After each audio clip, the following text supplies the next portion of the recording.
Hello, young and old. Welcome back to another epic episode of Mac Music Review. Today we are looking at the Skillet album Rise. Rise was Skillet's first album of the 2010s, that new decade for Skillet.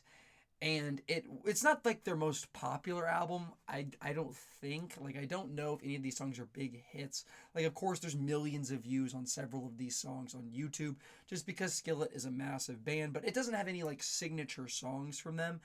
It does have the unique characteristic of sort of being a concept album. It's not something that they normally do.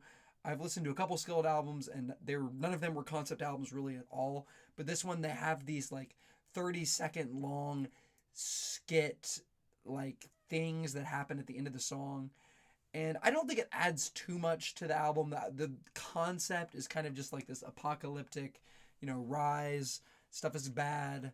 I mean, it's a pretty loose concept, but they at least tried, I guess. The album before this one, Awake, had a lot of rock ballads. It of course has the most popular Skillet song. It also has Hero. It has Monster. That's the most popular Skillet song. But this album, you don't get a single ballad rock song. They really are just kind of hard rock bangers with of course some strings infused and those female vocals coming in at these hooks and for some of the verses or pre-choruses or whatever. But the first ballad on the thing is American Noise, and you really don't have a lot of other songs in the album that are that speed. Most of this stuff is harder rock music, kind of in the same vein as Unleashed, but with much more interesting, in-depth lyrics. You also have the song Good to Be Alive, which is a bit of an odd song for Skillet. It's one of these anthemic, it's not really a ballad, but it is one of those anthemic rock songs that just feels like a tone that Skillet doesn't usually go for. And I think it actually works extremely well. I love the keys on that song. And weirdly enough, the entire album goes over pretty well with just a few exceptions. The first major disappointment on this album is Circus for a Psycho, which sounds like a cross between a really angsty Christian rock song or wannabe angsty Christian rock song that doesn't really have that much angst, and a Power Rangers theme song.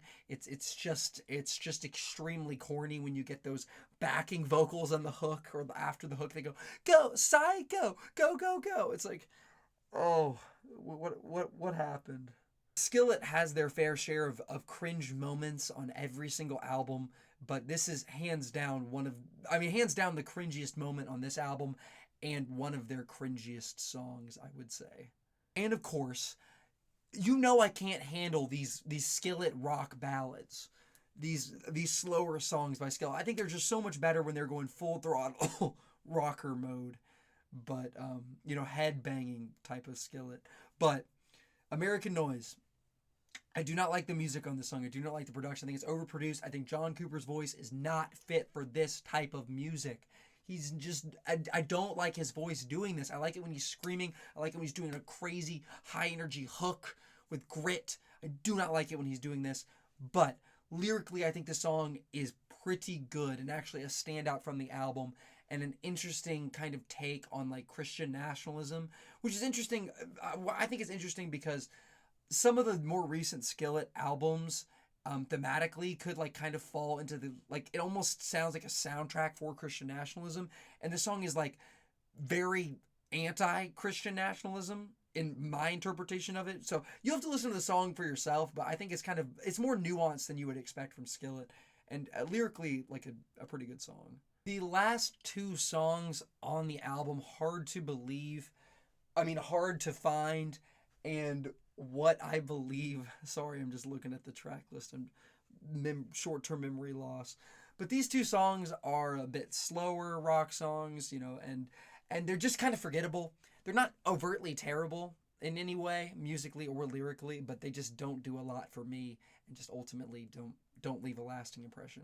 As for the positives, I think Rise is kind of a banger. I like the anthemic sound of this one. I think it actually works. Those strings come in, that multi-part chorus, the female vocals, it's just, including the lyrics and the scream, Rise.